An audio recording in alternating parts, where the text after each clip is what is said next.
Finding out how to do something is relatively easy. Going and doing it, which is really about your attitude, what mindset, how do you talk to yourself? That's the thing that really, decides whether you're actually going to go out there and do it.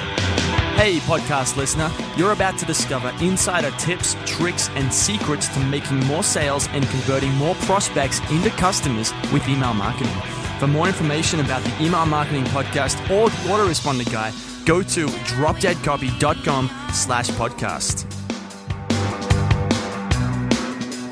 Hello, it's John McIntyre here, the Autoresponder Guy, and it's time for episode 100 of the McMethod Marketing Podcast, where you'll discover how to grow your business, get more customers, have a better life. Just rock and roll and have a much better life with more freedom, with more time to spend with your family, and a bigger, better, more enjoyable business. Now, if that doesn't sound good to you, I don't know what does. So, today I'll be talking to Stanley, actually. Now, this is a funny one. I'm talking to Stanley, but he's interviewing me, a bit like this podcast I did on podcasting with Carl a couple of weeks back. And but this one is what I wanted to do for episode 100, as you find out in a minute, is I wanted to talk about my story, my background, where I've come from, a bit about how I got to where I am now and what I'm seeing for the future. And instead, I was going to do this myself, just tell the story. But Ian emailed me and he wanted to do an interview for a product that he's selling. So I thought, well, why not do this together? You can interview me. I'll make this the 100th episode on the McMethod podcast, and you can send this to your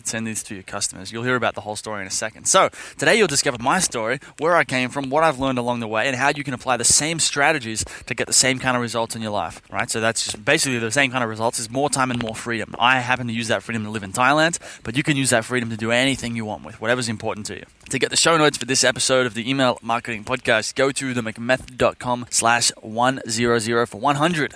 Now, a couple quick things. In case you don't know, you can hire me to work with you personally. So if you need an email autoresponder campaign, if you want a conversion funnel, a sales funnel, then I can work with you on that, and I'll apply everything I've learned from the last few years of doing all these interviews and working with probably hundreds of clients now. And I'll apply all those insights, all those strategies to getting you more customers, to creating you a turnkey automated sales and marketing machine with email marketing. Sounds pretty cool. So if you want to learn more about that, or if you want to get on the phone with me to chat about that, shoot me an email, john@themcmethod.com. We'll have a chat about your business, find out if there's a good fit, and if it is, then we'll do some work together and get you more customers. This week's McMasters Inside of the Week is pretty simple, and I'm calling it Get Clients. Very, very straightforward. I mean, the thing is, when people get started, this is probably more of a tip for the people just getting started, in line with this, my background story. A lot of people get started with freelancing and consulting just because it's the easiest way to start making money. And step one is usually to quit your job, because you need the extra freedom to go and do whatever it is that you really care about. And before you quit your job, it's kind of hard to build a proper business. One of the fastest ways to do it is to go and get clients, which copywriting is great for. If you pick up those clients, you bring in some extra income, pretty soon you're going to be able to quit the job, get out of the cubicle, and be living on your own terms. And clients is this really simple way to keep the cash flow coming in. A lot of people complain about clients and go on about them, but clients can be really good. And sometimes they're necessary too. I was reading a bunch of stuff this last week or two about SaaS companies. So these are companies that can be built into billion-dollar software companies. But at the start, it takes a long time to start making money with a software company, where you're charging people, say, $30 a month for access to the software. And all the stories that I've read is it takes a long time for you to make any serious money off that. And so, the problem is, if you run out of money, the business is going to go bankrupt, and you're not going to be able to work on it anymore. You're going to have to go get a job. Whereas if you have client work coming in, you can at least keep the cash flow going, keep the business alive, because in the long run, there's more upside with that than with clients. So clients can be useful, they can get you out of that job, and they can tide you over while you're building a business that scales a lot more. That's McMasters. If you want to learn more about McMasters, go to themcmethod.com. Follow the links to McMasters in the menu. And as for what it is, it's a private training community for VIPs only. That's a private training community. There is a forum. There's a bunch of training products in there, including the flagship training on how to write a 10-email autoresponder sequence. Makes it very simple, step by step, with videos and a whole bunch of stuff. So check that out at themcmethod.com. And today I've got another review actually. The reviews have been rolling in. This one's from Owen McGab and now I hope I said your surname right. Now, 5 stars. The number one resource for actionable email marketing advice. He says, I am now on episode 12, and so far every single episode has been great. I love how focused the podcast is on email marketing, and no fluff so far. which is interesting. I don't know if I've gotten a little bit more fluffy as of late, but I've certainly moved away a little bit from the email marketing because there's only so much stuff you can say about the email marketing. And personally, I find it quite interesting to kind of go in a bunch of different directions. We're down the sales funnels, down the motivation, and the philosophical angle as well, which if you listen to the podcast regularly, you probably understand what I'm talking about. So that's that. If you want to make my day and put a huge smile on my face, go leave me a review, 5 stars if possible. But just ultimately, just be honest. Go onto iTunes, go leave me a review, and tell me what you think about the show. And I will read it out on the show with your name. And hey, you can even put your website in the review, and I'll read that out on the show too and get you some publicity, which is pretty cool, huh? So that's it for now. Let's get into this interview with Ian Stanley and John McIntyre. It's John McIntyre here, the autoresponder guy. I'm here with Ian Stanley. Now, Ian's a direct response copywriter. He writes copy full-time for one of the biggest DR companies on the internet. And he's the only copywriter for them, actually, for a company that buys a huge amount of traffic, which we might go into in a bit. But today we're doing another bit of a different episode because it's actually this podcast's 100th episode, and I wanted to do something special. And originally, I was going to do like a sort of a solo episode where I was going to pick a topic and just rap on it for half an hour and have some fun with it. But we just got on the phone with Ian then, and he's got this idea. He wants to send out he's got an email marketing product basically that teaches people similar stuff to me, how to write emails, how to make money with email kind of stuff. And he needs an interview to send out to them. I was like, man, why don't we do an interview on how to get clients and sort of my story and sort of, where I came from, what I'm doing now, how it's all working, how the machine works. And then, I can put it on my podcast to celebrate the 100th episode. And you can send it out to your, your email list or your customers so they can learn a bit more about how, I guess, a copywriter goes and gets clients, on his own with a website. So you can have some fun with that today. So Ian's going to be doing the bit of the questions and sort of carrying the episode in this one, a bit like the podcast one I did with Carl a couple of weeks back. So it's going to be fun. I have no idea what direction exactly this is going to go in, but you can have some fun with it. Ian, how you doing, man? All right, I'm doing well. Good to have you on the show. Congratulations on the 100th episode. Yeah, thanks, man. Thanks. It's been, when I first started, I had no idea how long I'd do this. I think the idea was I'd start it for, a couple months, see what happened. And just the response has been so much, I guess, great that it's been hard to stop. I just love doing it, man. It's I think some people just love to talk. Maybe people talk about like they love to hear the sound of their own voice. I hate to say it, but I think I'm one of those guys, and it seems to work all right for this podcast. Yeah, I think that's the point of podcasts anyway. So I've been told the same thing more times than I can count. So yeah. I understand. Yeah. It's a burden, but a good one at times. It's kind of like you gotta throttle it sometimes, kind of slow down, give people. But I know, it does work for podcasting. You're right. If you're gonna be on, this is basically radio. If you're gonna have a radio show, you better be good at talking. Otherwise, it's not really gonna work too well. So, before we get into, I guess, the story behind sort of, it feels weird introducing myself, but like the story of what sort of what I did and the how to get client stuff that we mentioned. Can you give the listener a bit more of a background on who you are, so they have a bit of context on where you're coming from, what you're up to, what you do, that kind of thing? Yeah, so basically the past about 2 years nearly, I've been writing copy full time. I was with one company as the sole copywriter for about 18 months. The list of over 1 million subscribers in the personal finance niche. And then I've just recently started working with a company called Crisis Education in Austin, Texas, as the main copywriter. And then just launched my own sort of email copy thing, similar to you, like you said. So just did that in December with, actually teamed up with Derek Johansson, the Copy Hour guy, to launch that first one. So been basically writing stupid amounts of sales letters, especially for the past 3 months. I've probably written, 10 or 15 sales letters, probably 15 at least. So just basically doing this all the time and writing a whole lot of copy and doing that as much as possible. So it's been a fast road and a quick introduction to all of it. Basically, over the past 2 years, I've learned far more than I ever thought I would, and that's sort of led me to where I am now.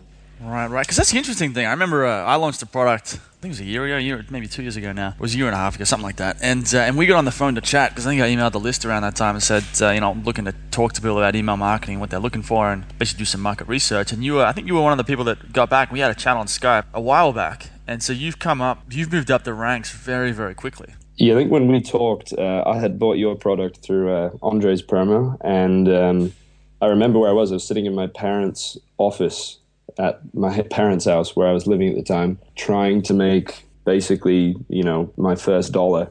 I think I'd made my first dollar and that stopped coming in. And so, I mean, I was doing nothing essentially. I was teaching tennis 5 hours a week and, living at home. Yeah. So things have changed rather quickly. Considerably. I suppose you could say.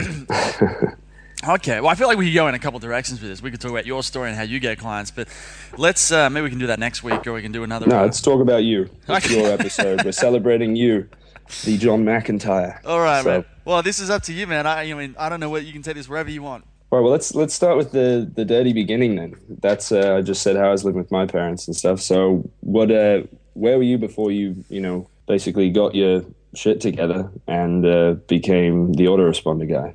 It's funny because I've told this story a few times, and I'm always curious how far back to go. So I'm going to go back to high school, right? Because that adds a bit more sort of context to the whole thing. And, I'm in high school. I actually happened to be in like a smart school, I think you could call it. You had to do a test again. And it was a public school, but for smart people, I suppose you might say. And so people at this school were expected to be really good, really, study really hard, get really high grades, and then, get some really, top marks in the state, and then go to university, and then go on to great careers. And by year 11, I was sick of it. So I was 17 and decided to drop out. So here I am, this kid at a smart school, and was destined for great normal things like going to college. And the way I saw it is I could do that normal path, and I'd get a job, and I'd get married, then I'll work for 40 years, and then retire and die. And it just did not sound interesting at all. God, that makes me cringe just hearing it. So I dropped out. It was at the start of year 12. So start of the final year of school. I was that close to finishing, 9 months away from finishing, and I bailed. And my mum said I had to go and get a job, and I had to do something with myself if I was going to drop out. So I'm still living at home. So I went and signed up to a community college. So that's I guess a college for people who didn't finish school. And that's very cheap as well. So I went there to learn about web design, thinking, that's a good start. Learn about how to build websites, then I can make money on the internet, because I obviously heard about it. And 6 months later, I dropped out of there as well, because it was too slow, too boring. It just, it wasn't really working for me. And during that time, I'd been working at a supermarket as we call them checkout chicks. Scanning items at the front. Hey, how you going today, sir? And or ma'am. It's just doing that every day, man. It was a tremendously exciting life. And Pretty similar to what you're doing now. Almost, man, almost. So we what happened? So did that, and I was around 9 months after that, about September 2007, I think. Quit the job because I was sick of it. Got my tax return, so I got about $1,500 worth of tax back from the government because I didn't earn enough to make to have to pay tax, I think, that year. And what did I do with it? I went and bought an Xbox, and spent the next probably 3-6 months just playing video games with a friend. Getting drunk, going to parties. It was a productive period, and yeah, it sounds like you're getting a lot done.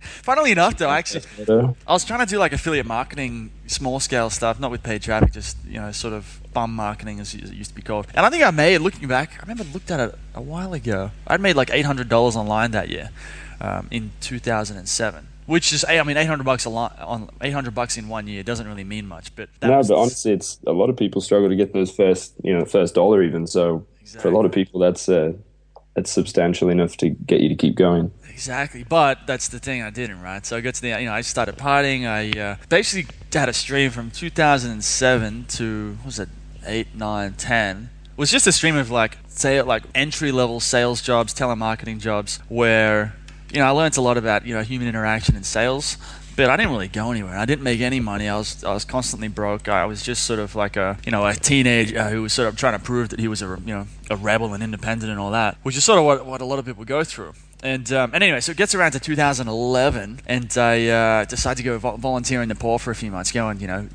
go work in an orphanage, go work in a school. So I did that for 4 months at the start of 2011. It was a birthday present from my parents. And so I went to Nepal, did that, had an amazing time, and came back in June of 2011.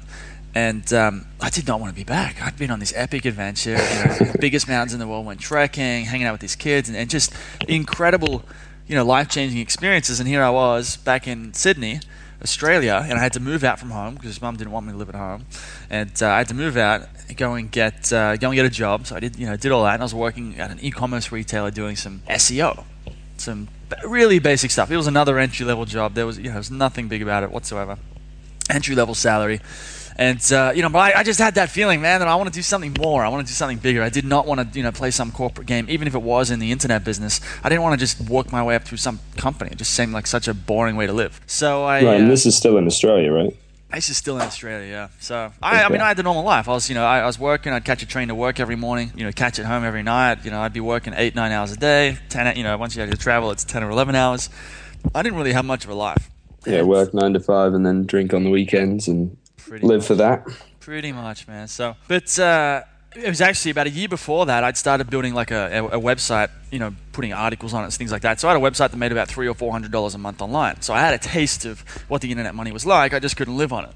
But I knew that I wanted to go to somewhere like Thailand, and so I could do kickboxing on the beach, and I could make a couple grand a month online, and then I'd have the life. Then I would have made it. And funnily enough, while I was at this job and working every day, I obviously started wasting time because that's what you do when you don't really want to be at your job. So I started, meeting people.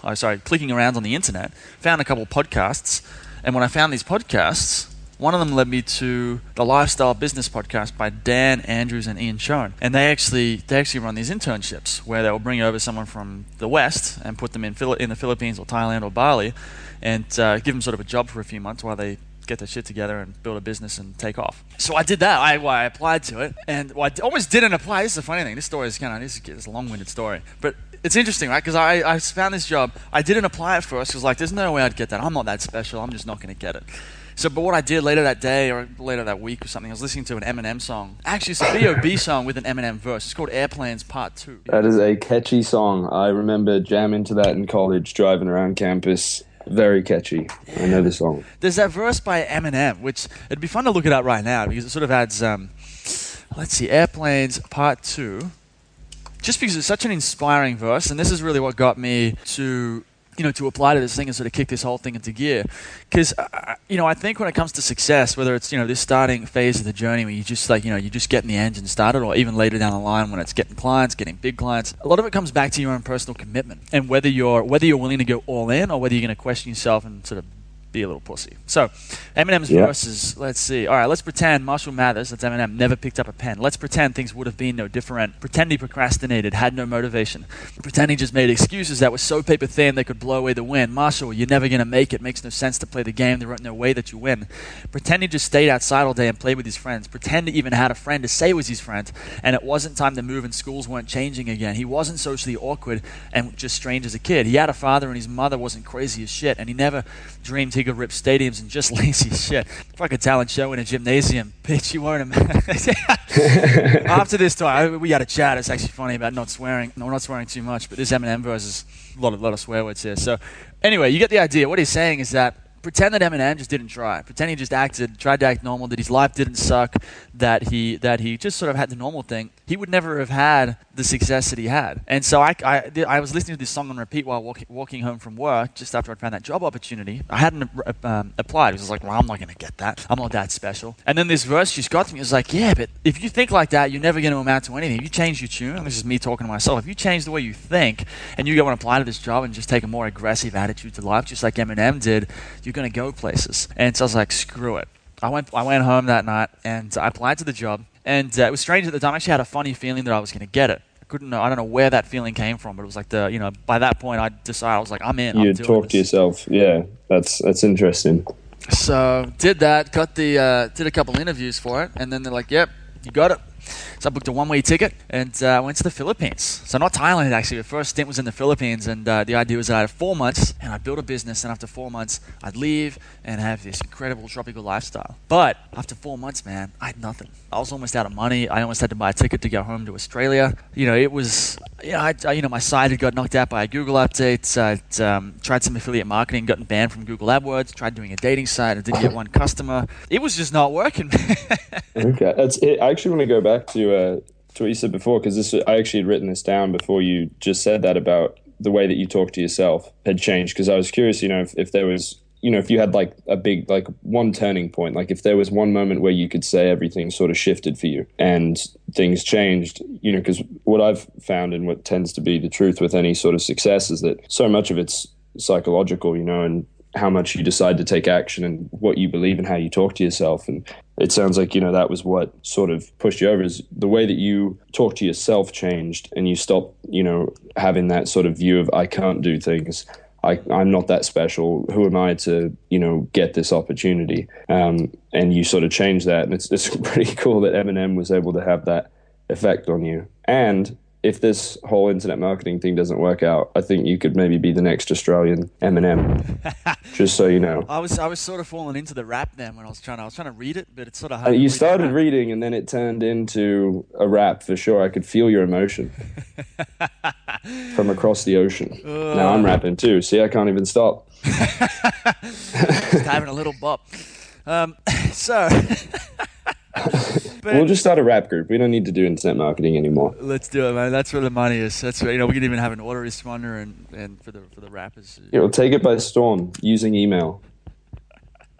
We can do it. But anyway, no, you're absolutely right, man. I've been thinking lately and telling everyone that I have this conversation with that the game is like at least 90% mental, if not 99%, because it's so easy to find what you need to do online, whether it's getting clients or becoming a better copywriter, or even making there's books out there about how to make $1 billion. It's obviously not as simple as reading a book and going and doing it, but finding out how to do something is relatively easy. Going and doing it, which is really about your attitude, what mindset, how do you talk to yourself? That's the thing that really decides whether you're actually going to go out there and do it. And if you can get that stuff cleared up, that mental baggage, all that stuff that holds us down, if you can get rid of that and get that on, and get the right stuff in there, the right thoughts, man, it's easy. It's really, really easy. It's very true. As a quick side note, just on that note, I actually, it must have been probably a little bit before I talked to you. It might have been after. Start of 2013, I read the book As a Man Thinketh every single day for 21 days. And I don't know if you've read that book, but if you want to change your life, I had already read the book, 5 times, but I found myself in a bit of I just wanted to really take it to the next level and, change my life. And I won't go into what happened, but a lot of pretty unbelievable things happened over the course of those 21 days. And I would start my day basically with, it's a 30-minute read basically, and by just reminding myself how important my thoughts were and just the quality of my thoughts. Because, your thoughts dictate your actions. And if you can control the quality of your thoughts, you're going to control the quality of your actions. Yep. And make a change. It's very rare that you hear of successful people who talk about how, life is, all the deck was stacked against them and how, making excuses and all that, that's not the way successful people speak. Yeah. No, it's not. It's funny too. Like I've noticed this in the gym, and I go in and squat or deadlift or do any of this stuff. It's when it starts to get really heavy. There's that I walk in and I'm like, I'm probably going to stall out. I'm probably going to drop the bar today. And I wouldn't even say it to if your friends in the gym. I'd be like, it's getting really heavy, man. I'm not sure if I can do it today. And it's I've obviously stopped myself doing it now. But what I've noticed is that if I let those thoughts even leave my lips, I'm so much less likely to be able to lift that bar because I've pre-framed or primed my entire being or my consciousness to not think that it's possible. So when I do that lift and let's say it gets really hard on the 4th rep, I'm dropping that bar because my brain hasn't been set up to push through it. It's expecting to fail, and it's expecting when it gets too hard that it's going to give up because I've told it that way. And this is so people think like, all right, well, that's great and everything, but you can't just change your thoughts. It's like, well, actually, you can. You can. I 100% believe that you can. And the thought that you can't change your thoughts is the only thought holding you back from actually being able to do it. Yeah. Because it's like that thought happens like, I don't think I can do the lift today. If you catch yourself thinking that, or if it's like, I can't quit my job and go and become a copywriter and travel the world. I can't, go and make $1 million. If you say that, you can stop yourself and be like, hang on. I can do it. And you create the new thought. And every time you think the negative one, you replace it with the positive one. Over time, it's going to start to become a habit and it's going to start to define your reality. And you're going to start, if you think it's possible to make $1 million, you're going to start looking at opportunities differently. You're going to work harder. And it's just so interesting. Like some people, you might listen to this kind of thing. Well, this is great. This is so, so common sense. And so, can't you just tell me how to do it, how to get clients?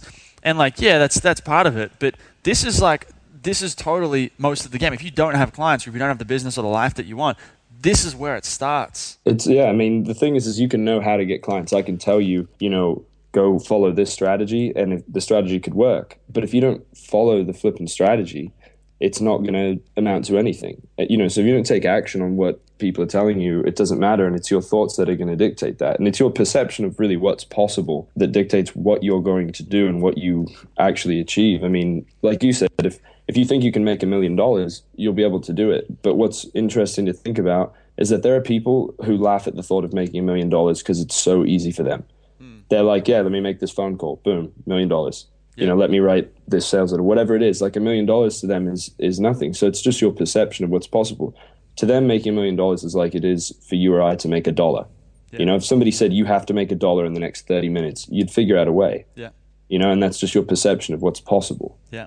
Yeah. So, bit of a tangent on the mindset side of things. But so to go back to that, so that was what I was around. So I turned up in the Philippines right in October 2011, and I mean, I was there, like I said, for 4 months. The idea was after 4 months I'd take off. But after 4 months, I think I had like $200 in my bank account. You know, I had visas and I had stuff to spend. You know, I had expenses while living in the Philippines. It was cheap, but it wasn't free. And so I was almost out of action. I was almost have to go home, get a job, give up, that kind of thing. And you know, so that's where a lot of this mindset stuff comes in. I had this attitude that I was going to make it work, or I was going to run completely out of money and borrow money from my mum probably to get myself home. And what worked to me is that I'd made a good impression on the people at this resort in the Philippines where I was working. And so they allowed me to stick around like indefinitely, to kind of be like, all right, well, you're doing good, stick around, help us out, and you can leave when you're ready, which was wonderful. And obviously something ended up working, which happened to be copywriting, because I'd realized that if I could make money for a company, then I can basically write my own ticket. I can, I'll never be out of work. You can't replace me with a machine. It's sales and marketing. It's going to be forever. I don't know if you're ever going to be able to automate it with machine, because it's such a creative, thinking outside the box kind of task. And so I don't think so. Yeah, like you get software that automates it, but it's nowhere near as good as a proper copy. No, somebody still has to write those first pieces or whatever it is. There's no robot that's writing the all that. So that was where it started for me. I started writing copy, and around about June, this is where it gets really, I feel like this is the simple part, because it's sort of up until this point there's been the struggle, the back and forth, the dealing with all the questioning and doubting and all that. Once I got past all that, it was just that I'm doing this, whatever it takes. It was relatively easy. And what I mean by that is once I started learning how to write copy and I showed that I had a bit of a talent for it, one of the guys who set up the job in the Philippines, Dan, he heard I was learning how to write copy and studying email marketing. So he says, well, I need some emails for my list. You can write some emails. I'll give you a couple $100. And at that stage, I could not believe, I couldn't even fathom that someone would pay $200 just for emails. It blew my mind.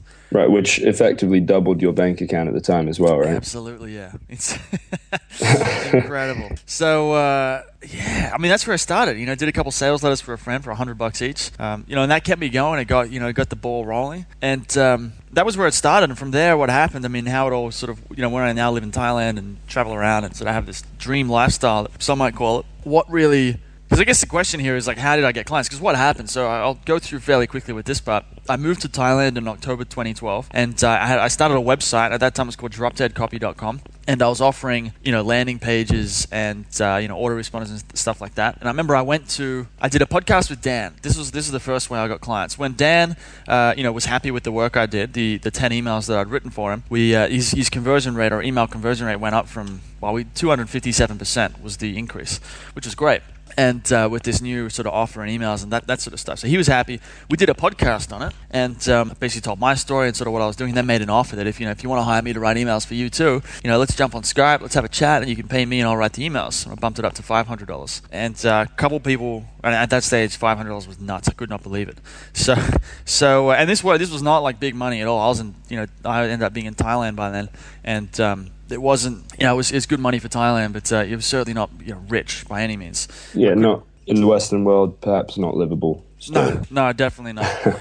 So that's where it started, So I realized that podcasts worked for me. I'd get on there, I could talk. So I went and did a bunch of different podcasts while also building up my own website with, a couple of blog posts, a couple of videos, that kind of thing. And it was about 6 months later, I decided, well, I wonder how hard it is to do. How did I do this? I think I went to create a product, right? So I had some client work, making a couple grand a month, because what would happen is most of it was pretty much all just referrals, I think. And I was posted in a couple different forums, which also brought me some good leads, which paid me. But sort of building up my website, somewhere around then, obviously a lot of people get into a position where like, I've got clients coming in, but what I need now is some product income, so income that I don't really have to work for.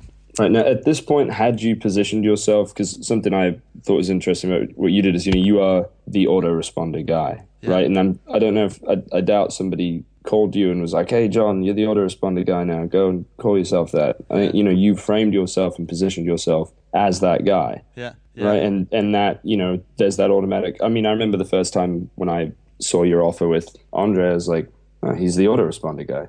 I don't know what that really means exactly, but like he's got a name. He must know what he's talking about. Yeah. Like he's, you had that sort of credibility already, which I think something important for people to realize is that, you are as credible as you can add credibility just on your own with things like, how you position yourself. Yeah. Well, that actually came from, that's a good question, actually. It was around January, it was a few months after I got to Thailand, right? It's about January, February 2013. And I was going through some marketing consulting training because I was trying to find out how to get bigger clients or recurring clients. And the first module in that was, well, you got to create a USP for a client that you work with. And going through the videos, eventually it dawned on me that what the hell is my USP? I don't even have a USP. I'm a copywriter, but there's probably thousands, tens of thousands of copywriters out there trying to pitch their services. What's my deal, And that's what I was like, well, most people come to me for emails and autoresponders. So I think I did a few Google searches, clicked around a bit. It was like, I'm going to be the autoresponder guy. That's where it started. I'm just going, I think I'd read a book called Positioning by Al Ries as well. And that sort of gave me a few ideas too. But I knew that if I would call myself the autoresponder guy,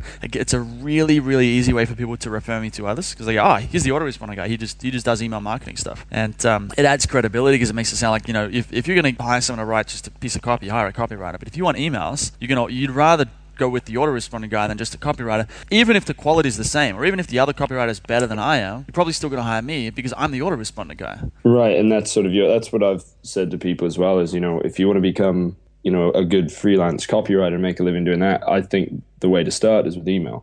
Yeah. Because there's so many people who just don't know what they're doing. There are so many businesses who need it, but by positioning yourself immediately as an email specialist, there's just a different frame of reference for them to look at you and think, all right, this guy knows his stuff when it comes to email. That's his bloody name. Yeah. And it was sort of like, some people think that I sort of consciously went in this direction. But to be honest, it was sort of like a lucky thing. I didn't set out to be like, well, I'm going to be the autoresponder guy. When I started writing copy, I just wanted to be a copywriter. One day I was thinking I wanted to, be a big-time copywriter, maybe like John Carlton or something. And that's no longer a goal for me. But that was sort of how it started. And then I just happened, it was completely by chance that I happened to write emails for Dan, and then we did a podcast on the emails. And that was where it all started. Like, that's probably the reason that now it's, the autoresponder. I think if I'd written a sales letter for him, maybe I would have been the sales letter guy. Or maybe I would have gone in a completely different direction. So it was a chance thing. Like, I think that's an interesting part of it, is I didn't preempt this or anything. It just sort of came together and happened, and yeah, that's the funny part. It worked out, yeah. I think that's typically how this stuff goes. There's hardly any ability to plan for the future of this online world and actually know what's going to happen next. Yeah. That's the other thing, is it's hard. Like, some people want to know, like, can you do it from the outset? And yeah, you can position yourself from the outset, but it's probably going to be, if you have no clients or very little, leverage, it's going to be a little bit difficult. If you're just getting started, I think you need to get some clients first, and either both figure out what you like doing, what you enjoy doing for clients, and then also what sort of clients you're picking up. It's you can figure out your positioning and USP before you get started, or you could do it afterwards. But there's not some magic recipe. At the end of the day, just go and get started. Start with what you got, do your best. And one thing that I think has worked well for me is I'm good at like thinking on the fly and just sort of doing, figuring things out as I go along. I try not to overthink things. I just do stuff. And that's been, some people don't like that. Some people think that's, it means I've made mistakes. I've sent out, emails that have mistakes in them. I've done things which maybe if I was more calculated, I wouldn't have made those mistakes. But to me, the return on being a fast mover, especially with anything really, but with something like this, go out there and be willing to fail, try stuff, do all sorts of. I think that's a really good attitude to have with it. So with the USB stuff, just do it. Just go out and try stuff. Yeah, I'm of the same mold. Do it live, do whatever you got to do, get it done. Money's attracted to speed. You're not gonna trying to perfect something. The fact is, especially in what we do with even with email copy, with sales copy, with whatever it is, you don't know what's perfect anyway. The market's going to dictate what's perfect by pulling out their wallet. So write something that gets 80% of the results that takes 5 hours, instead of trying to write this perfect sales letter that may not even outperform the other one, taking 20 hours. And that's, especially with email, people take an hour, 2 hours, 3 hours to write an email, and you're like, dude, just write it in 20 minutes. Write it. I've done this. I've written out typos and all sorts of bollocks like that, but you get it done. Yeah. And that's far more important than getting it perfect. Yeah. But I think for a lot of people, it's a bit of an oversimplification. Like, well, you can't just, go and do stuff. Well, you can. You just have to make that choice. I think there's this, I think people, a lot of this comes from our childhood, I think probably has to do with how our parents, how we've seen our parents behave and what they've done. Because some people have an aversion to failure. Like they want to get everything right before they set out, because if they fail, it's a big deal. But other people, they've probably been, often with their parents and probably partly with their teachers at school, they learned, or they were taught that it's okay to fail. It's okay to do things wrong, and it's not the end of the world. And yeah, someone's going to get a bit annoyed. If we swear a little bit on this podcast, there might be someone who's in the car with their kids and they don't like it. But at the end of the day, this is well behaved for me. It's the best I've ever done.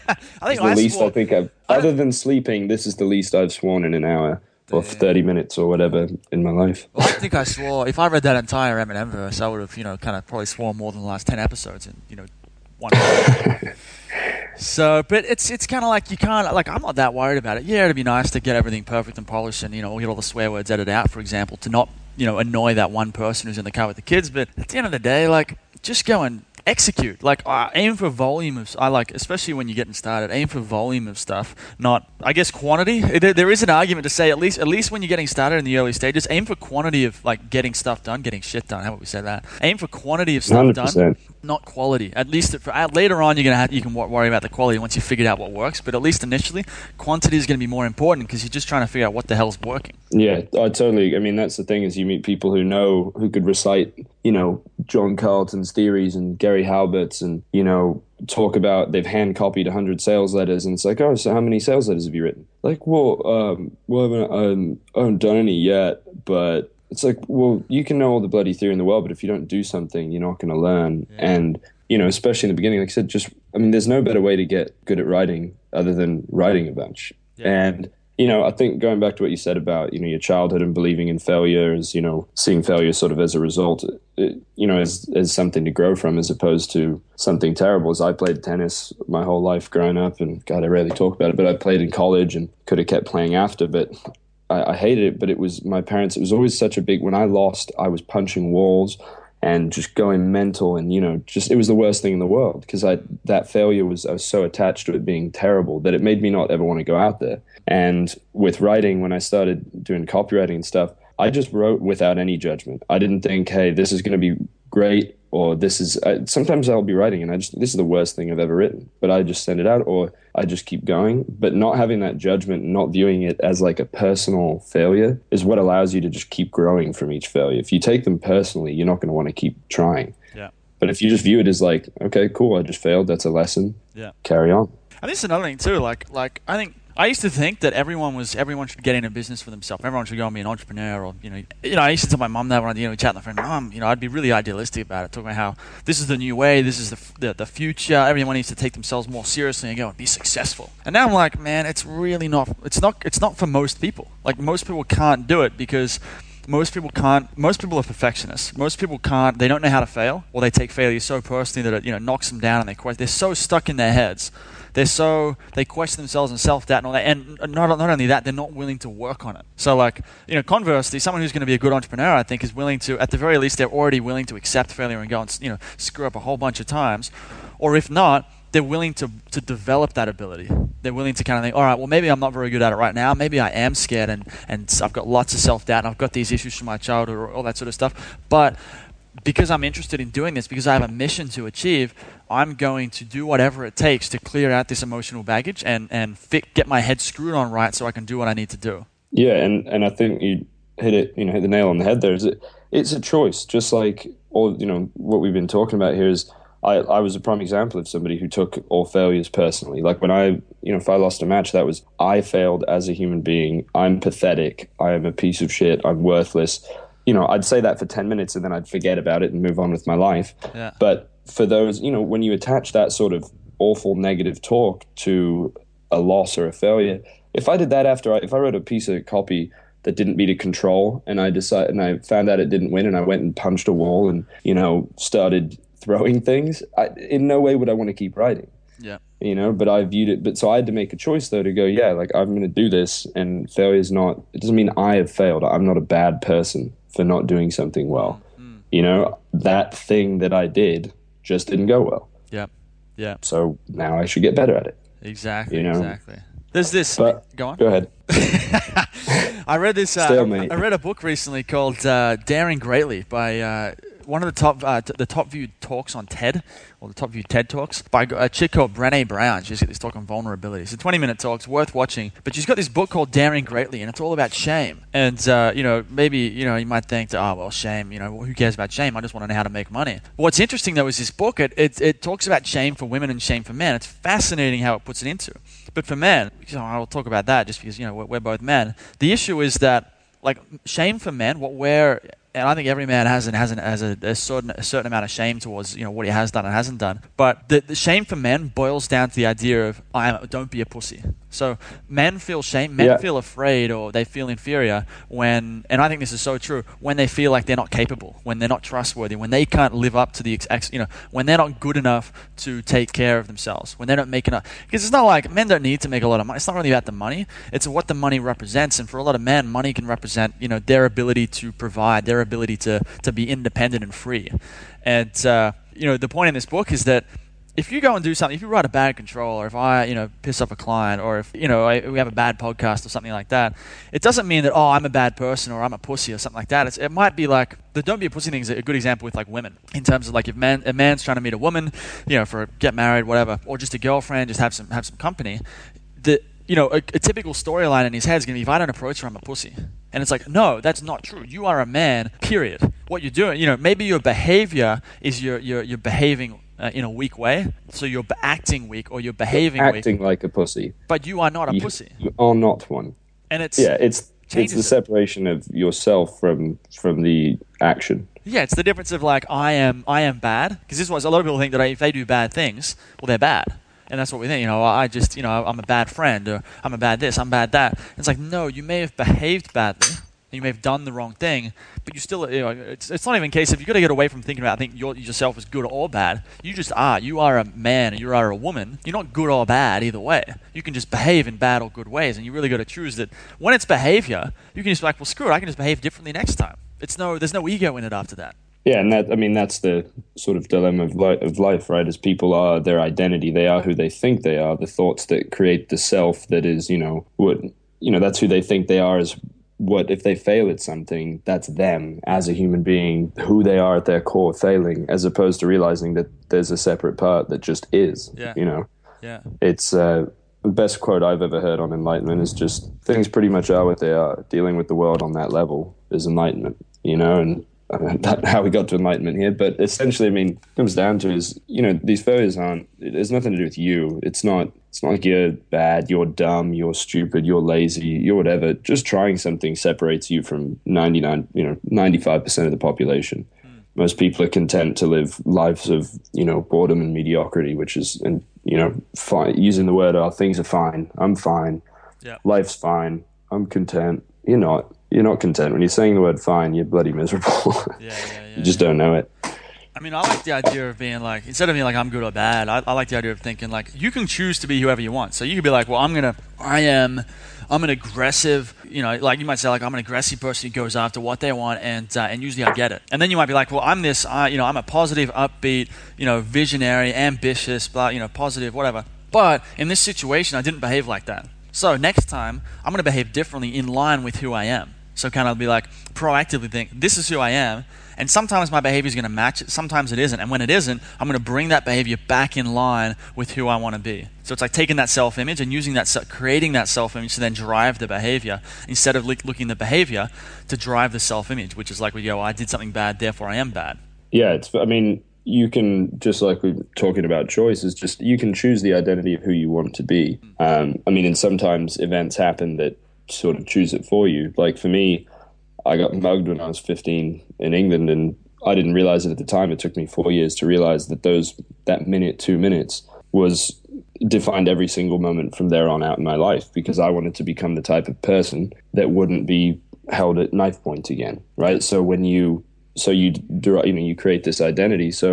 And because of that, you then do all of the actions necessary to become that person that you choose. If you want to be successful in business, or if you already are and you want to be better, whatever it is, you create that self-image. You can make a choice that you won't accept being somebody else. Yeah. And you'll just keep going until you get there. Yeah, exactly.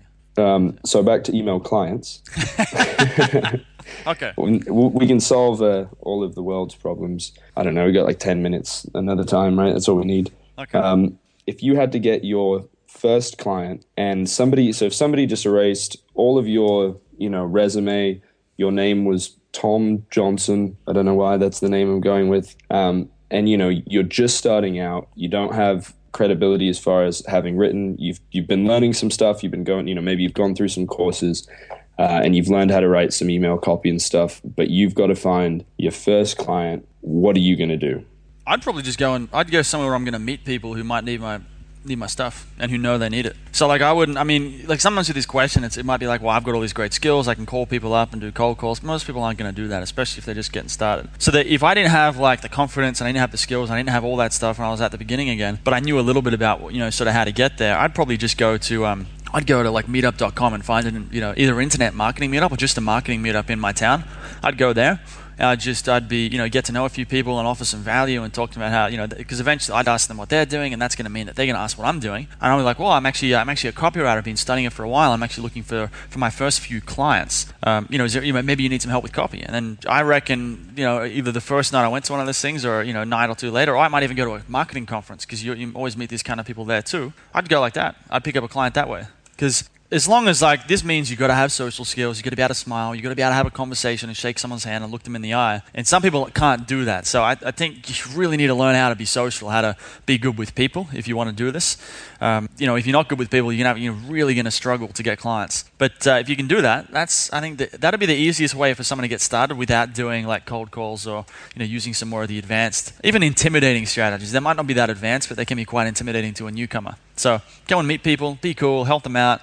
Don't pitch your services, just sort of find out if there's anything you can do to help them. Maybe even do it for free in exchange for a testimonial or something like that. That'd be the way I'd get started, because that's how I did get started, really. I think that's brilliant. I think a lot of people just that's too simple almost. I think that's great advice. It's just it doesn't have to start locally. Start with people. Not like you don't have to. It's not like sending out an email like you're some MLM person. Hey, did you see this new weight loss supplement that I now get paid to sell you or whatever? Yeah. It's just talking to people that do stuff. And one thing I'll say about email is that so few people understand it. I mean, it's mind blowing how bad people are at email. I remember being at a conference at FinCon, this financial bloggers conference, and talking to the owner of one of the biggest personal finance blogs. I probably won't say it just because I don't want to be mean, but you would 100% know who they are.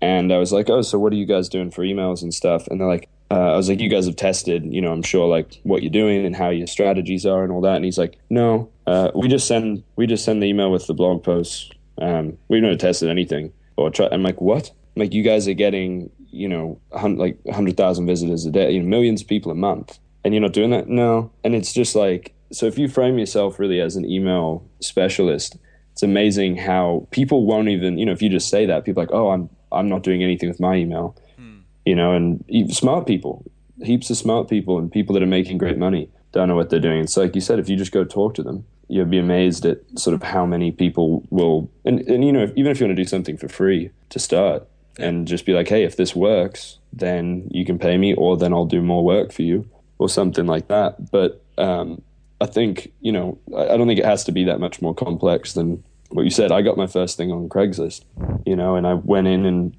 talked to this company, and when I started talking about email, they were like blown away because they knew nothing. All I had to do was know more than they knew, which was essentially nothing.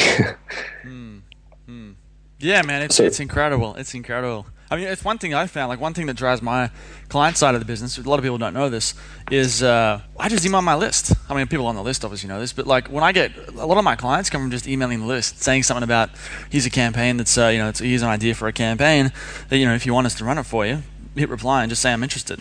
And someone replies, says, I'm interested. I'm like, all right, well, let's get on the phone. We get on the phone, we have a chat, and then we do the deal.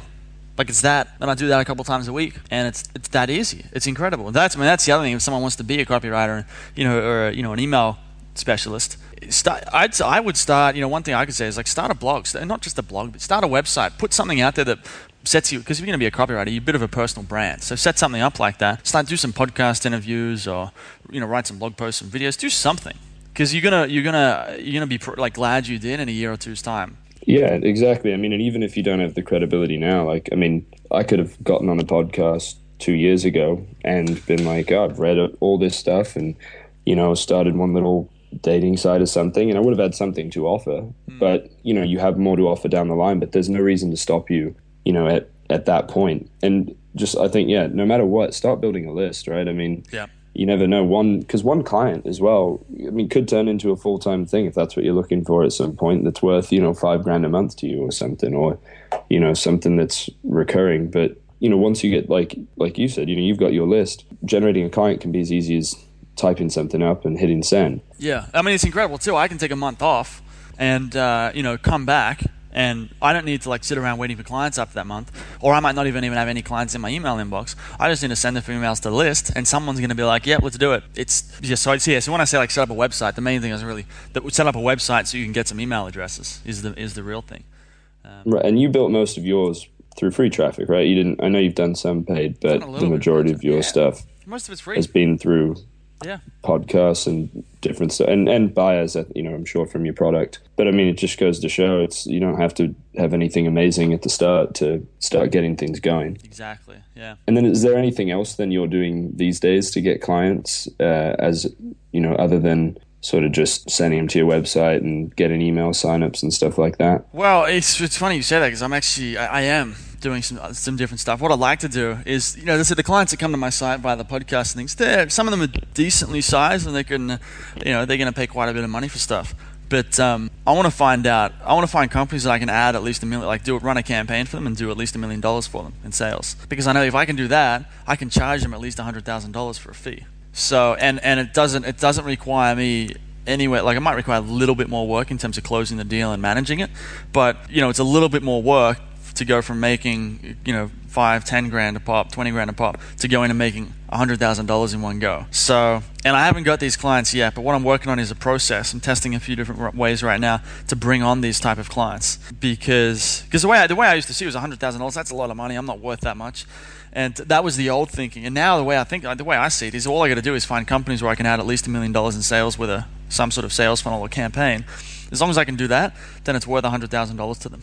So that's and the ways of doing that, I'm just looking for companies that get a lot of leads that have a really high customer value. And then, this could be car companies, it could be mortgage companies, banks even, any big companies, and trying to work out deals like that. So that's, I think, one of the goals for this year is to start getting those kind of deals. Right, and so I know you're doing some cold calling and different stuff like that, right? Whatever it takes, sort of, that's your mindset again, just at a new threshold of, what you want to get paid for that. Yeah, I mean, I've done a bit of the cold calls. What I've noticed, though, is that it's a little bit untargeted. So what I'm working with now is trying to find a better, I did some cold calls with some kitchen and bathroom companies, actually. And that worked okay, but it wasn't that relevant. I was getting designers and just small players. So I'm going through, I'm going to change the messaging on my own website a little bit to bring in, to sort of, draw in some of the bigger clients, bigger prospects, and then also going to do that outreach. And the outreach will start with cold emails and probably getting them on this podcast, actually, to talk about if this strategy works. Yeah, there'll be podcasts on this. So here's how a $10 million company's using. Here's how a $10 million brick and mortar company, because that makes it more interesting, is using direct response marketing to grow their business. Because everyone knows, I've done a lot of stuff on internet marketing, a lot of stuff on sales funnels and emails and traffic and all that. But what would be really interesting and profitable, I think, for my client side of stuff, is to bring on these guys to, imagine getting a guy who does $10 million in sales with a car company, and get him on the podcast to talk about some of the direct response stuff they're doing for themselves. I think that would be interesting. It definitely reshapes your mindset a lot too, just because I know, when I started with Crisis, I'm originally looking for how can I get more from this email list, or how can I, sort of squeeze out extra stuff from here and there. And it's no, it's really not what we're interested in. Let's build a new funnel that's going to do $1 million a month. Yeah. That's what's interesting. Yeah. And that's, and it's, that's like you said, you've sort of changed your threshold. If somebody had said you were going to be looking for clients that would pay you $100,000, a couple of years ago, you'd go, oh, I doubt that. That seems impossible right now. And now it's exactly what you're going after. But it's a different scale on that level of income. Absolutely, yeah. And it's interesting too. Like if it's not like every client. If I do that and get this reliable way to get these clients, it's not like it's all going to be $100,000. What'll happen is I'll just find out. Some companies might be $100,000. Like some companies might be able to add say $1 million in revenue in the next 6 months, 6 to 12 months. In which case they'll pay 100. Some clients, because they're a little bit bigger, they might be able to do $3 to $5 million, which means the deal's worth $300,000 to $500,000 for me. So it's the pricing then goes up and down depending on the return that I'm going to be able to provide for them. So it's just a bigger game, and I think one thing I realize is the biggest thing that stops most people, including me, from doing this, or what stopped me in the past, is just cutting myself out, being like, oh, I can't do that. Either I can't do it, I don't deserve it, I'm not good enough, no one's going to pay that much, emails aren't worth that much. Now I'm like, screw that. It's ROI. If the ROI is there, then it's worth them paying me. Yeah, I mean, and that's, I think, just like you said, if you're going to be able to generate $1 million for somebody, why wouldn't they pay you $100,000? And it goes the same with individual emails. I mean, if you're sending to a list of 1,000, 10,000 people and each email is generating, $300 for them, why wouldn't they pay you $50 to $100 an email? Now, if you get to, if you're writing emails to a, 300,000 million person list, whatever it is, and each email does 10 grand for them, why wouldn't they pay you at least $500 an email? Yep. That's it. The value, what you're going to get paid is relative to the value that you're providing for others. If you're providing them with that level of value, then they're going to be willing to pay you a percentage of that. Exactly. It's just a matter of, producing and providing more and more value, with each hour, essentially. Yeah, absolutely. So probably wrap this up a bit, but so if there was any one sort of thing you had to say for somebody who was trying to get clients and make a go at this and turn their full-time income into freelancing, one real keystone piece of advice, what would that be if you can boil it down to that? Move to Thailand so you can live off of very little. Well, I mean, you can come. When I came to Thailand, like some people come to Thailand and they spend 500. You live in Thailand for $500 a month. So, and it's not that you have to live on $500 a month forever, but you come here and you spend $500 a month, and that means you've got so much less. Because your expenses are so lower, you don't need to make as much money, which means there's less stress and you can focus on just getting clients. You don't have to worry so much.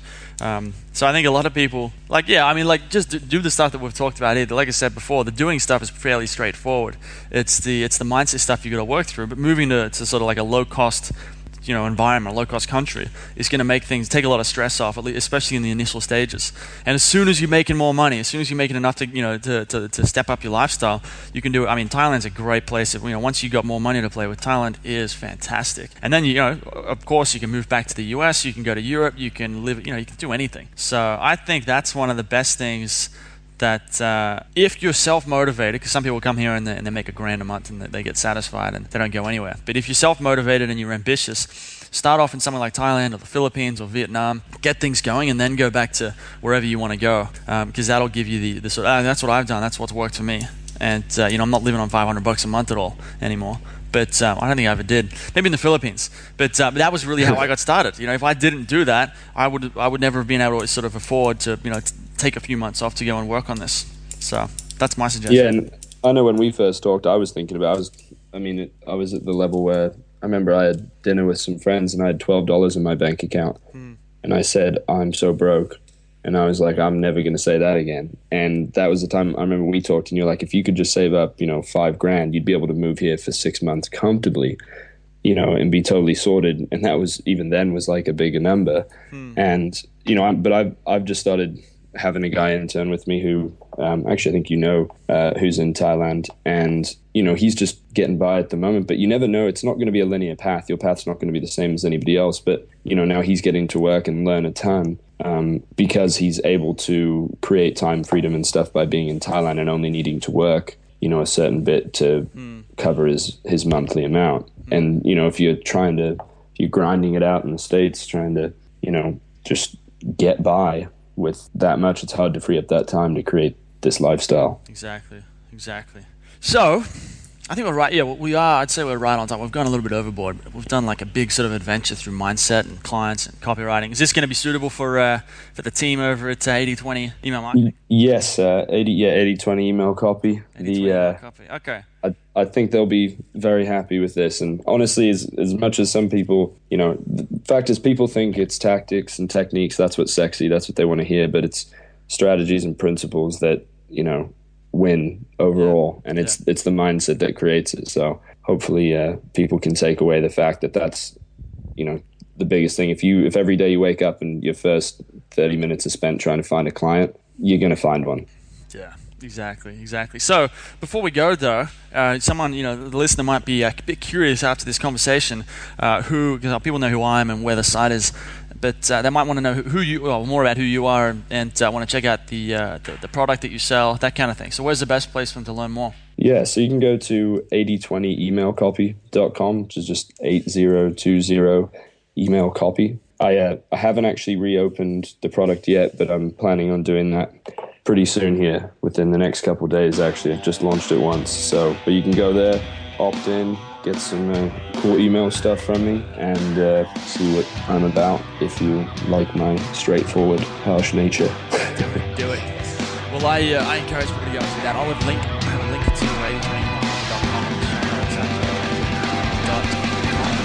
and I'll also send it out to the team. So, thanks for coming on the show, Ian. Yeah, thanks, man. It's great. Happy 100th.